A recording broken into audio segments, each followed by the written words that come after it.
मुळात म्हणजे कसं आवड असल्याशिवाय कोणी येत नाही. त्यांना आवड होती, त्यांनी शोधलं, त्याच्यामुळे ती आली. तर आपल्या शेतकऱ्याचं कसं आहे, शेतातनं जर डोकं काढायला वर भेटल तर येईल ना. त्याला वेळच नाही दे बाकीचं काही आणि करायला. म्हणून आम्ही काय सांगितलं, तुम्ही ग्राउंडला केलं ना की तुम्हाला डोकं वर काढायला वेळच येणार नाही ना. आणि इथं कसं आहे, आम्हाला वेळच वेळ आहे. आम्ही झाडायचं नाही, काही नाही, काही नाही. कशाला काय गव्हाण्या साफ करायच्या नाहीत, आणि झाडू नाही, टाकून दिले म्हणजे परत संध्याकाळी झाडू आहे का, औषध आहे का, काय करत बसायचं नाही. दिवसात नाही किती वेळेस दोनच, सकाळी 9च्या नंतर, संध्याकाळी 9च्या नंतर. परत यायचं नाही, जायचं. जायचं नाही. ते काय कॅमेरा आहे त्याच्यातच बघायचं, यांना डिस्टर्ब करायचं नाही, यांना सारखं उठवायचं नाही. बस त्याच्यात बघणे आणि त्याच्यातनंच घडणं बघणे, काय चाललंय काय नाही, काय करत बसायचं नाही. आणि तुमच्या शेळीच्या पिल्लाला 8 दिवस पाजावं लागेल. आमच्याला एकच दिवस दाखवायचं, इथं दूध आहे, परत त्याला बघायचं नाही की तू पेतेस का नाही पेत, ते काहीच करायचं नाही. असा विषय. म्हणजे असं बी होऊ शकतं, हे लोकांना तुम्ही दाखवल्यानंतर कळायला लागलं. आता आहेच ना, तुम्हाला वाटतंय 100% वाटतंय आता. आता तुम्ही तर 25 फार्म फिरून आलाय, त्यामुळे प्रत्येकाची क्वालिटी वेगवेगळी असते. बोलण्यात आणि ऍक्च्युअल पाहण्यात फरक वाटला आम्हाला, पण तुमचं बोलण्यापेक्षा इकडं म्हणजे प्राणी सांगते ते की आम्ही हेल्दी आहे. हो, मग ते प्रत्येकाचं तसं पाहिजे. आणि जर काही खुराक वाढवलं, म्हणजे मी कमी सांगतो, पण जर काय वाढवलं, जे काय आम्ही 6 महिन्यात विकायला येईल ना ते 4च महिन्यात विकायचं. पण आपल्या किसाला परवडलं पाहिजे, सोसलं पाहिजे. आपण सर्व शेतकरी आहे. त्या पद्धतीनं प्रत्येक शेतकऱ्यानं जर केलं तर ह्याच्यामध्ये 100% पैसा आहे. काहीच नाही. फक्त काय करायचं, आपल्या शेतातला सगळा चारा गोळा करायचा आहे. त्याला किंमत नाही ना, ह्याला तर किंमत आहे. हो, मग त्याला किंमत आहे. हां, मग तसं आहे, बाकी काय नाही. आणि खाऊन अशी झोपली पाहिजेत. दिवसभर तुम्ही चारा टाकायचा नाही. दिवसभर चारा टाकला की ते पुढं खातं आणि मागं लेंड्या टाकत. या 2 गोष्टी होतील. त्याच्यापेक्षा ही किती झोपते ते किती आराम करते ते हे सगळ्यात महत्त्वाचं आहे. म्हणून तुम्ही जेवढं काय होईल तेवढं त्या प्राण्याने आराम केला पाहिजे. हे सगळ्यात महत्त्वाचं कार्यक्रम. बाकी काय नाही, वेगळं काय नाही शेडला किंवा काय नाही. तुम्ही झाडू बिडू मारता, आम्हाला ते कंटाळा येतो म्हणून आम्ही असं केलेलं आहे. कशाला झाडू मारत बसायचे आम्हाला, तसं आहे. झाडू मारायचं नाही, प्लस अमोनियाचा यांना म्हणजे प्रादुर्भाव होत नाही. काय नाही, बघा ना कशी झोपली. आम्ही झाडतो ना, भरपूर धूळ उडती अशी. मग तो धुळीचाच प्रॉब्लेम ह्याला आहे ना. त्यातनं वास येतो. धूळ नुसती उडत नाही तर त्याच्याबरोबर वास पण येतो. आपल्याला कसं समजा जाताना धूळ उडत असली तर आपल्या नाकाला तोंडाला त्रास होतो, तसं होतंय. मग ते जर तसं नको असेल तर हे काय बिघडते. जीएसटी आलं आणि प्लस आता अजून भाव वाढायचे. आणि प्लास्टिकचे हे लोक मागते तेच ना, कारण ह्याला पर्यायच नाही तुम्हाला. लॉंग लाईफ आणि झाडू मारायचा नाही, प्राणी खराब होणे तसला काय विषय नाही, काय नाही. सिल्वर पट्टी वापरली नाही, लाकडाची पट्टी म्हणताय का. पण ते काय होतं, लाकडाचं समजा पावसात ते फुगतं आणि उन्हाळ्यात ते होऊ द्या. पण मग जेव्हा गॅप कमी जादा होणार आहे का एखाद्या पिल्लाचा पाय अडकते ना. आम्ही लई व्हिजिट दिलं ना, त्याच्या वेळेस ते सांगितलं तिने आम्हाला, पाय अडकते. एक जरी तुमचा ॲनिमल्स तिकडे गेला ना तर मग ते काय उपयोग होत नाही. मग ते परत आपल्या प्राण्याचा खर्च किती, ते वाढूनच जातं सगळं. मग त्यापेक्षा हे केलेलं हे कधीच बारीक होत नाही, कधीच मोठं होत एखादं तुटलं ताटलं तर लगेच काढून त्याच्या नाही. 6 वर्षात मला काय तुटलं नाही, काय नाही. 6 वर्ष आहे माझ्याकडे हे. फक्त घेताना काय ISO कंपनीचं घेतलं की वॉरंटी गॅरंटी ब्रँड सगळं टेस्टिंग असतं. हे महत्वाचं येतं, बाकी काय नाही. ते 70 mm चे 70 mm आपले 70चे आहे ना. 70 3 किलो 2x2च्या. हा 2x2 3 किलो याचं वजन कमी आलं असं. 1.5x2 आहे तुमचा. हो, त्याचं कमी होतं. त्याच्यातले सगळेच मारणार तुम्ही, कोणताही मेल घ्या, कुठलाही ज्ञान काय कर, गुणधर्म ते दाखवणारच. रक्तच म्हणजे त्याचं तसले. त्याचा काय विषय ॲग्रेसिव्ह म्हणजे काय, ह्याला हात लावू शकत नाही. हे राणा इकडे धर, इकडे आहे. तसं म्हणजे मेल हा शांत कधीच नसावा, नाही. कधी पण ना मेल गरमच असावा. जर काय कोणी हात लावला ना तर तसं केलं पाहिजे, त्यानं त्याचं गुण दाखवलं पाहिजे. असलं मेल कधी पण कामाचं, सगळ्यात फायद्यात. म्हणजे एकदा जर सोडलं तर 5-6 माद्यांना क्रॉस करतो, परत आम्ही ठेवतो. कधीच माद्यातनी ठेवायचा नाही त्याला, दिवसभर नाही ठेवायचा. सगळ्यात महत्त्वाचं मादेत ठेवल्यानंतर आणि बांधून ठेवायचा नाही त्याला. मोकळा ठेवायचा पण सेपरेट. सेपरेट ठेवायचं. बांधून ठेवलं की ते टकरा मारतं. धडक मारतं म्हणजे कंपाऊंडला मारल, कशाला पण मारत बसेल, टकरा मारत खेळ. असं त्याचा ट्रेस आहे ना तो इकडे तिकडे. हां, आणि असा मोकळा असला ना की त्याचा ट्रेस कमी राहतो. हां, असं होतं. आणि सगळ्यात महत्त्वाचं बघा, आता ही मादी झोपले खाली, मेंढी पालनाचा आजार ही बघा, हिचं नाक कुठे आहे, हां. हे जमिनीला चिकटलं आहे. आणि शेच लघवीचा वास आला ना की ते आजारी पडतं. शेत सगळ्यात मेंढी पालनाचा सगळ्यात आजार मोठा. बाकी तुम्ही त्याच्यावर किती काय करा, झोपले कशी बघा ना, काय वाटते लोकांना, वाटेल की मेल्यासारखं पडलं. हो, आहे का कोणाचं काय, ज्याचं खायचं आहे त्याने आपलं साईडला जाऊन बसायचं, काय करत बसायचं नाही, काय नाही. पॅलेट वरती थोडं खुरा कटिंगचं वरचीवर करावं लागतं. थोडं वरच्यावर करावं लागतं कधी कधी. जमिनीवर चालल्यानंतर घसून हां, पण बारीक होतं. ह्याच्यावरती कधी म्हणजे 5-6 महिन्यात एकदा तासतो आम्ही. हां, कटरनं कापायचं, नाही तर ते एक ब्लेड येतं हां. आपलं धार लावलेलं एवढं असं सुरीसारखं असतं, त्यानं कापता येतं. नाही तर मग आपण हे तुती वगैरे कट करतो त्या पण त्याच पकडनं. कटरनं कापतो, पण थोडंसं अजून चांगलं करायचं तर त्या मोठ्या ब्लेडनं असं वडायचं. हां. ओके राहतं, काय प्रॉब्लेम येत नाही, काय नाही, आरामशीर राहतं. फक्त चाऱ्याचं नियोजनापेक्षा खुराकाचं नियोजन कमी झालं ना तरच परवडतं. नाही कमी होतो ना लगेच. खुराक कमीच लागतो ह्यांना, कुठं खुराक लागते. मी तुम्हाला सांगितलं ना, रानातल्या जनावरांना कोण खुराक देतो. मग तसं आहे, तुम्ही जर चांगला चारा दिला, चांगल्या पद्धतीनं दिला, कशाला त्याला खुराक द्यायचे. म्हणून आहे, बाकी काय नाही. कुठलेही बघा की काय टेन्शन नाही, काय नाही. सुट्टीचा मुरगास आमच्याकडे 10 रुपयाला आहे. 4 रुपयानं आपल्या घरी येऊन पडत नाही, आमच्याकडे इथं 4 रुपये किलो. 5 रुपयाला 4 रुपयाला घरी रुपयाला. येऊन आमच्याकडे तसला आणतच नाही, कोण देतच नाही इथं मुरा. इकडं आपल्या मका दिसलीच नाही तर हा, याचा तो काय मुद्दा आहे ना हो, आमच्याकडे मक्काच येणार नाही आमच्याकडे तर. आमच्याकडे मक्का आहे, लसूण घास आहे, दसरथ घास आहे, परत पण लय काय ह्यांना नको. मेंढरांसाठी मेंढरांना ज्वारी आणि लसूण घास हे 2 जरी चारा असल्यात ना तरी अशी तंतुर. ज्वारीचा कडबा घेऊन टाकायचा, त्याची कुट्टी करायची, मुरघास आणि आपलं गहू ज्वारी कमीत कमी ना अर्धा किलो तरी एक टाइम पाहिजेच प्राण्याला. जेवरी आहे ना, पॉवरफुल चारा आहे. कुठलाही चारा असू द्या तुमचा, त्या चाऱ्यात ज्वारी मात्र 100%. आणि वेगवेगळं नाही टाकायचं, एकदा ओलं एकदा सुकं तसलं नाही करायचं, सगळंच मिक्स टाकायचं त्याला कायम. आणि जास्त ओला नाही, ओल्याचं प्रमाण 40% ठेवायचं, 60% याचं प्रमाण करायचं.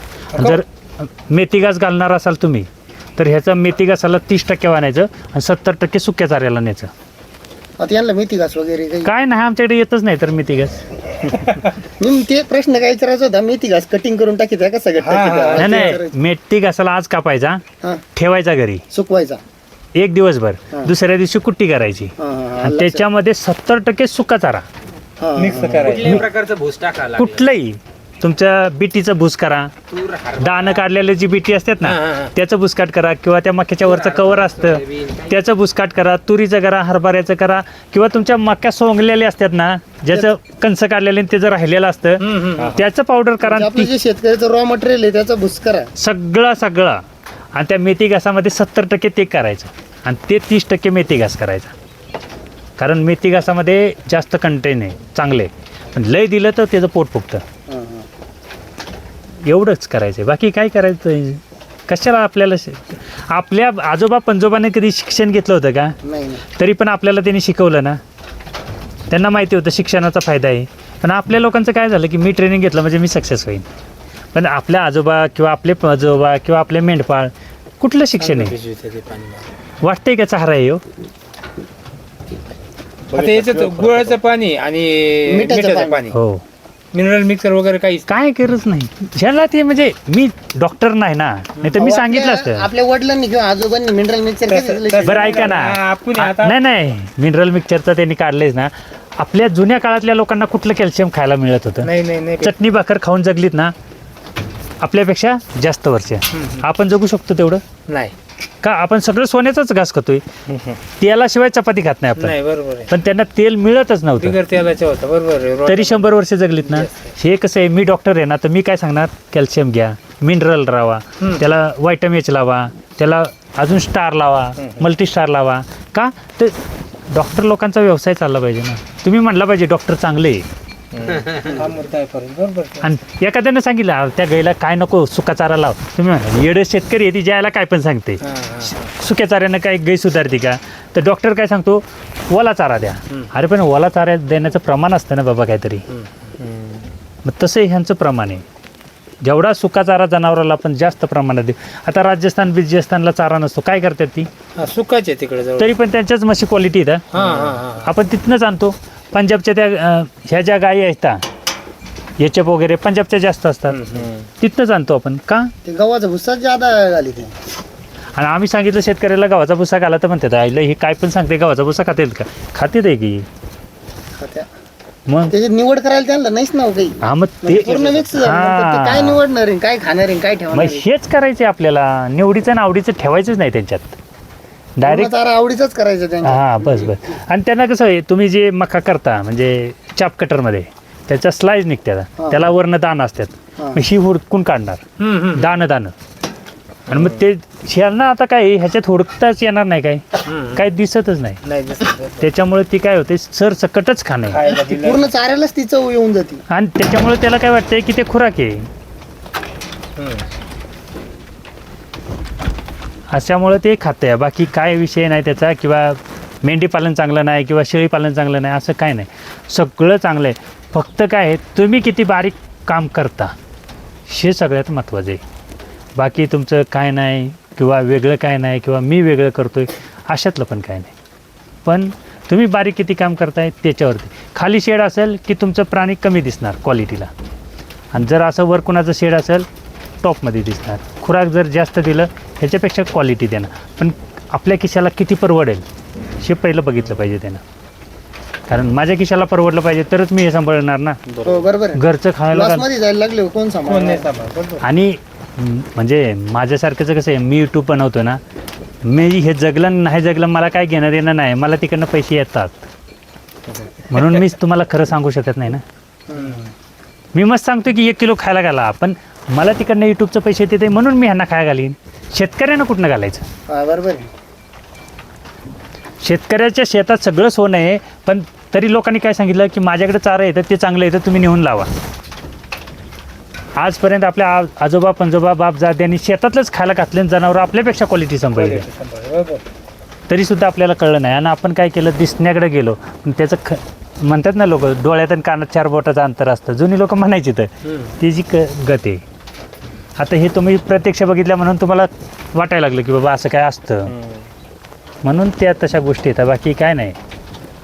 2 वेत त्या ज्या विजापुरी आहेत ना त्यांची काढायची तर तुम्ही, आणि त्या सगळ्या सेल करायच्या. आणि आलेल्या पिल्लं जी आहेत ना फिमेल त्या ठेवून घ्यायच्या, त्या सगळ्या ठेवायच्या. मग बिटलचं मी असंच केलं तुमच्यावानी. कसं बोललंही पैसे गुंतवण्यापेक्षा मी काय केलं, बिटलचा म्हणजे मेल आणला आणि उस्मानाबादी फिमेल घेतल्या. मग त्या क्रॉसिंग करून आतापर्यंत थोडंसं प्युअर झालं. कारण एवढे पैसे घालून आपल्याला पुढे सेल बी करायचं आहे ना. समोरचे कोण आपण 1 लाखाला मेल आणणार आहे, आपले कोण समोरचे कोण 1 लाख रुपये कोण देणार आहे आपल्याला परत त्या मेलची किंवा त्या पिल्लाची कोण देणार आहे? जरी माझ्याकडनं नेलं तरी तुमच्याकडे लोक येणार नाहीत बघायला, माझ्याकडेच येणार आहेत. कारण मी दिसतोय लोकांना, त्याच्यामुळं लोक काय झाले तुमच्याकडे गेले नाहीत. पण मी काय सांगतो लोकांना की मी ज्याला दिले त्याच्याकडे जावं बघायला.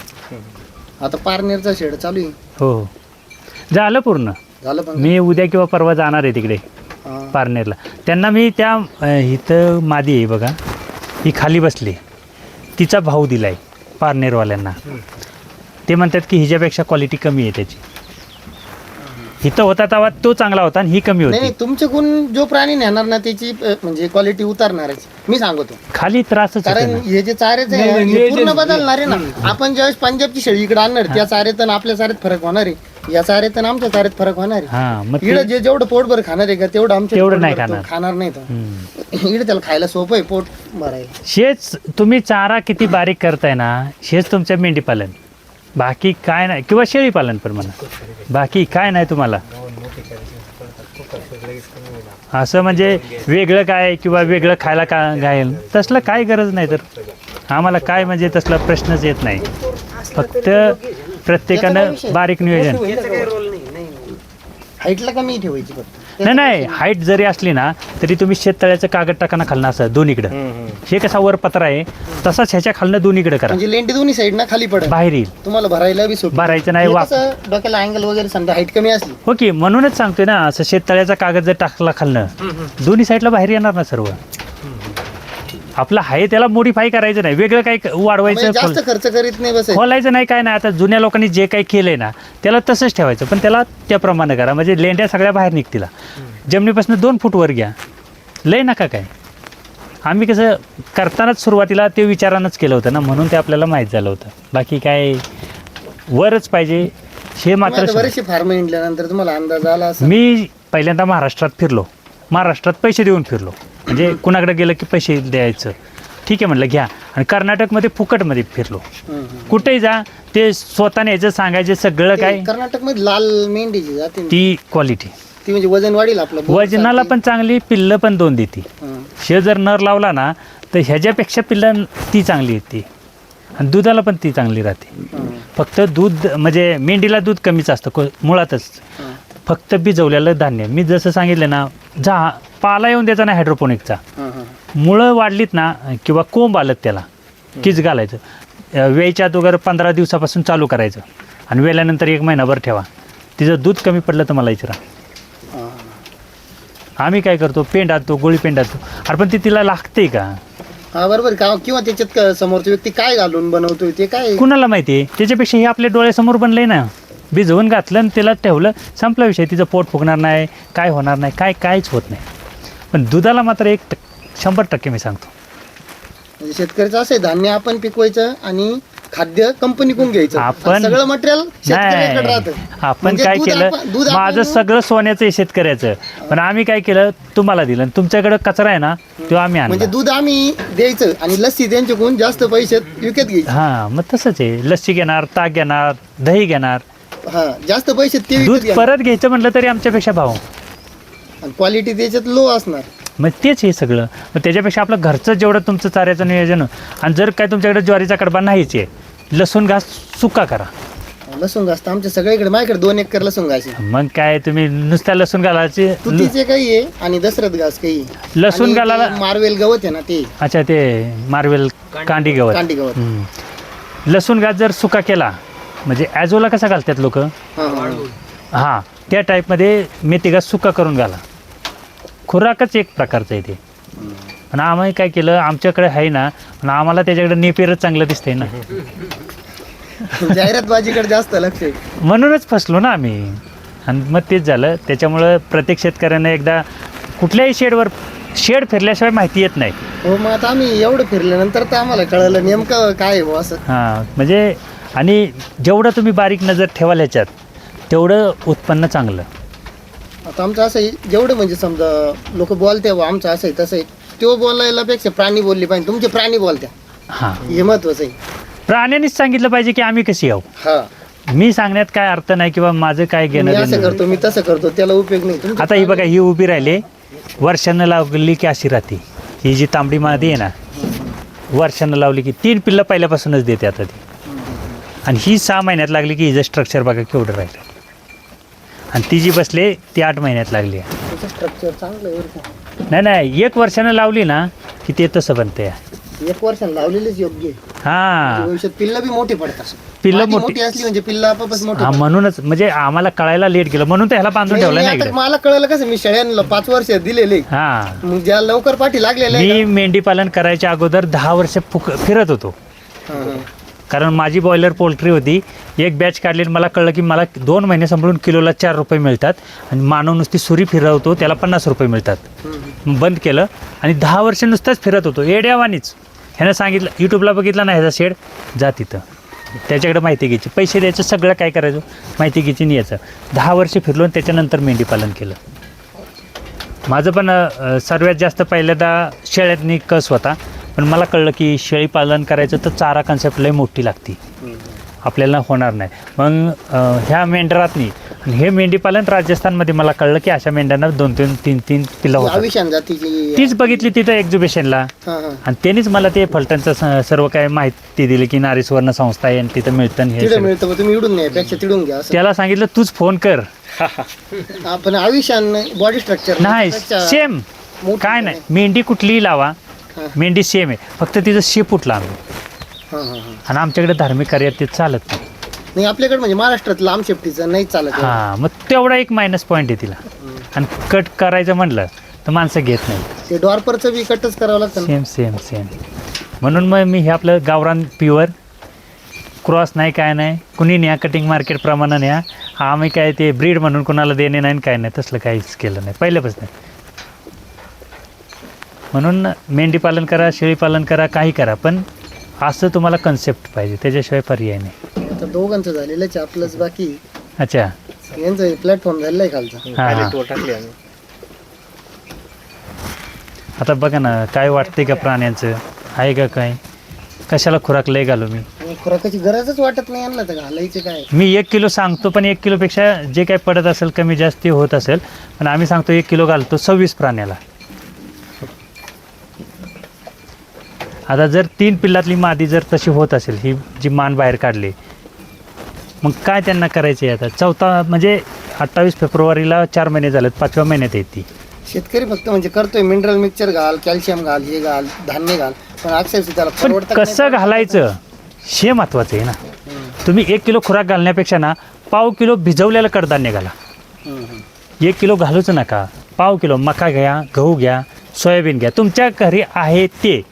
त्याला भिजवा 24 तास, आणि 24 तासानंतर ज्या गाभण माद्या येतात त्यांना द्या. त्यांना दूध कमी पडलं तर मला सांगा.